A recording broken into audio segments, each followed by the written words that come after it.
Bahujan Samaj party के national coordinator और बहनजी के उत्तराधिकारी आकाश आनंद ने एक इंटरव्यू में बताया कि उन्हें भी जातिवाद का सामना करना पड़ा था। समाचार एजेंसी एनआई को दिए इंटरव्यू में आकाश आनंद ने बताया कि जब वो नोएडा के पाथवेज स्कूल में पढ़ाई कर रहे थे तो उनका एक सीनियर उन्हें चमार कहकर परेशान किया करता था। आकाश आनंद से एनआई की संपादक समिता प्रकाश ने पूछा था कि काशीराम जी और मायावती जी को तो अपने जीवन में जातिवाद का सामना करना पड़ा था, लेकिन आपको तो कई तरह के आराम और सुविधा मिली हैं, तो आम बहुजन आंदोलन को कैसे देखते हैं।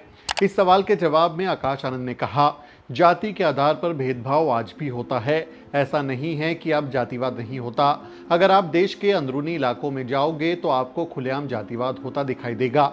अगर आप मेट्रो सिटीज में जाएंगे, टीयर 1 टीयर 2 शहरों में आएंगे तो आपको एक खास ढंग से जातिवाद होता दिखाई देगा।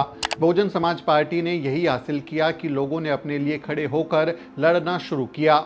एक वक्त था जब बीएसपी नहीं थी तो हमारे समाज का आदमी बड़ी जाति के आदमी के सामने भी नहीं बैठ सकता था, एक कुएं से पानी तक नहीं पी सकता था। हमें गांव के एक हिस्से के तौर पर भी स्वीकार नहीं किया जाता था। हमारे घर गांव के बाहर बस्ती में ऐसे बसाए जाते हैं कि उधर से हवा नहीं चलती है, हवा दूसरी तरफ से चलती है और हमारी तरफ से बस्ती से होते हुए बाहर निकल जाती है। तो लोग उस लेवल पर डिस्क्रिमिनेट करते थे। लेकिन आज ऐसा वक्त है कि कोई भी बहुजन समाज को हल्के में नहीं ले सकता। वो चीज़ जो बहुजन समाज पार्टी कर पाई है वो हमारे लिए एक उपलब्धि है। आज हमारे पास एक प्लेटफॉर्म है जहां हम अपने मुद्दों को उठा सकते हैं। इस जवाब के बाद समिता प्रकाश ने फिर से अपना सवाल दोहराया कि काशीराम जी को तो खुद जातिवाद का सामना करना पड़ा था, इसलिए मूवमेंट उनके व्यक्तिगत अनुभव से निकला था।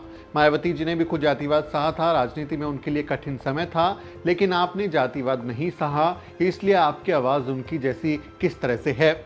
इस सवाल के जवाब में आकाश आनंद ने अपने खुद के साथ हुए जातिवाद के किस्से को साझा करते हुए कहा, मैं आपको एक पर्सनल केस बताता हूँ।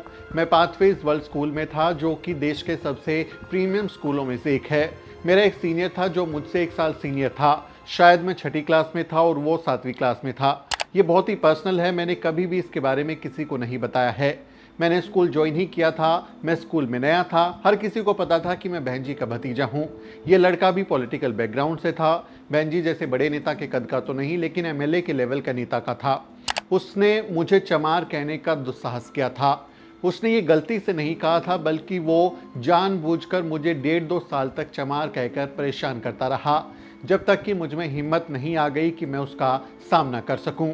उसे पता था कि चमार कहना एक इंसल्ट है। वो मुझे बेइज्जत करने के लिए मुझे चमार बोलता था।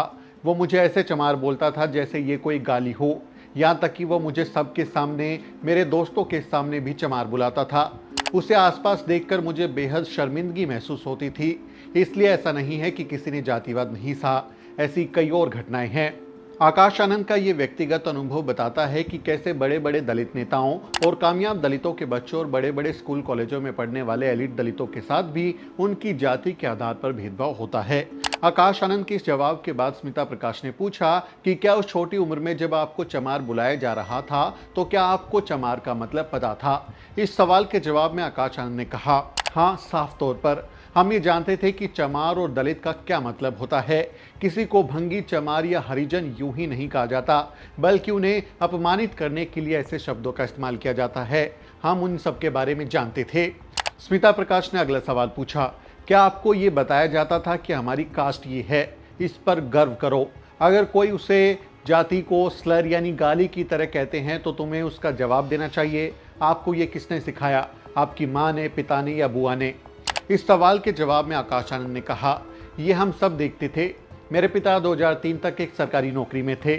हमारे घर के सामने का अपर कास्ट के, हम तो उन्हें अंकल ही बोलते थे, क्योंकि हमारे घर में कभी किसी को जात से नहीं बताया गया, ये अपर कास्ट है, ये लोअर कास्ट है, ये नहीं बताया गया। ऐसे नहीं बोलते थे।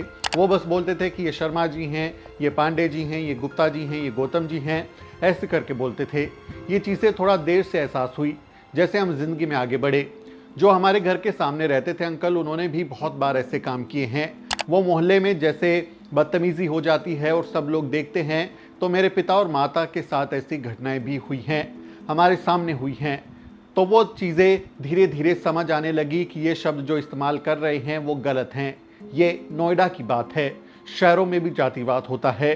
वहाँ से समझ में आया कि ये गलत चीज़ है, ऐसे नहीं बोलते हैं। फिर धीरे धीरे बुआ जी के साथ जब हम शिफ्ट हुए तो हमें इस तरह की घटनाओं के बारे में बहुत सी जानकारियां मिलना शुरू हुई। तब हमें पता चला कि ये सही है और ये गलत है। आकाश आनंद ने अपने और अपने परिवार के साथ हुए जातिवाद के वाक़यों के बारे में तफसील से बताया है। उनके स्कूल की घटना पर जब स्मिता ने पूछा कि क्या अपने स्कूल के टीचर या प्रिंसिपल से इस बारे में शिकायत की थी, तो आकाश आनंद ने कहा, नहीं, यही तो पहली समस्या है। जब इस तरह की घटनाएं होती हैं तो हम सबको लगता है कि इग्नोर कर देते हैं, चुप हो जाते हैं, बोलकर क्या फ़ायदा है। एक तो उम्र में बड़ा है, वो मुझसे ज़्यादा ताकतवर है, उसके पास ज़्यादा दोस्त हैं, वो मारेगा, वो मारपीट कर सकता है। ऐसी चीज़ों में क्यों पड़ना, चुपचाप पीछे हट जाओ। तब किसी से बात करने की मुझ में हिम्मत नहीं थी। शायद मेरी ज़िंदगी की सबसे बड़ी गलती यही थी। और शायद वहीं पर मैंने सीखा कि अगर आपको अपने हकों के लिए लड़ना है या किसी को भेदभाव करने से रोकना है तो आपको लड़ना ही होगा। ये समझने में मुझे थोड़ा वक्त लगा क्योंकि मैं उस वक्त बहुत छोटा था। 1.5 साल के बाद मैं उसके पास गया और बोला कि अगर तुम ऐसा करते रहे तो बड़ी मुसीबत हो जाएगी। उस समय तक मैं ये समझ चुका था कि राजनीतिक ताकत कुछ होती है, ना सिर्फ स्कूल और सोसाइटी के बाहर बल्कि स्कूल के भीतर और मेरे दोस्तों के आसपास भी। तब मेरे पास उसे धमकाने के अलावा कोई विकल्प नहीं था। इसलिए मैंने उससे कहा कि अगर तुम ऐसा करते रहे तो मैं तुम्हें स्कूल के बाहर घसीट कर ले जाऊंगा और तुम्हें बताऊंगा कि चमार होना क्या होता है। और मुझे ये लगा कि मैं ऐसा कर सकता हूं क्योंकि मुझे लगा था कि मेरे पास वो पॉलिटिकल बैकअप है और मुझे लगता है कि वही ताकत हम आज बनाने की कोशिश कर रहे हैं। मैंने इस घटना के बारे में अपने माँ बाप या बहन जी किसी से जिक्र नहीं किया। वो सब अपनी अपनी लड़ाई लड़ रहे थे, इसलिए इससे मुझे खुद ही निपटना था। मैं खुद इन चुनौतियों से निपटना चाहता था और मैं निपटा भी। आकाश आनंद ने पहली बार मीडिया के सामने अपनी जिंदगी में हुए जातिवाद की घटनाओं के बारे में खुलकर बोला है। आकाश आनंद का केस हमें ये समझाने के लिए काफ़ी है कि दलित बैकग्राउंड का व्यक्ति चाहे जितना भी कामयाब हो जाए, समाज में लोग उसको उसकी जाति की नज़र से ही देखते हैं। जो लोग ये कहते हैं कि अमीर हो जाने के बाद में, ताकतवर हो जाने के बाद में जात पात खत्म हो जाती है, वो इस घटना से अंदाज़ा लगाएं कि देश में सबसे नामचीन स्कूल में जब एक मुख्यमंत्री के भतीजे को ये सब सहना पड़ रहा था तो फिर गांव देहात के स्कूलों में दलित बच्चों को क्या कुछ नहीं सहना पड़ता होगा। बाबा साहेब डॉक्टर अंबेडकर को भी क्लासरूम के बाहर बैठकर पढ़ना पड़ा था और आज भी हमारे कितने ही होनहार बच्चे जातिवाद का शिकार हो रहे हैं। ऐसे वक्त में हमें अपने बच्चों को जाति की समस्या के बारे में जागरूक करना चाहिए और उन्हें बताना चाहिए कि अगर कोई उनके स्कूल कॉलेज में उन्हें जाति के नाम पर परेशान करता है तो वो तुरंत उसकी शिकायत करें या अपने घर वालों को आकर उसके बारे में बताएं, क्योंकि कई बार ऐसी घटनाएं बच्चों की मेंटल हेल्थ पर बहुत बुरा असर डालती हैं। आकाश आनंद उस समय 6ठी क्लास में थे, इसलिए वो वक्त निश्चित तौर पर उनके लिए बेहद डरावना और परेशान करने वाला रहा होगा, लेकिन उन्होंने हिम्मत जुटाई और उसका सामना किया। ऐसे ही हमें भी अपने बच्चों को हिम्मत देनी चाहिए।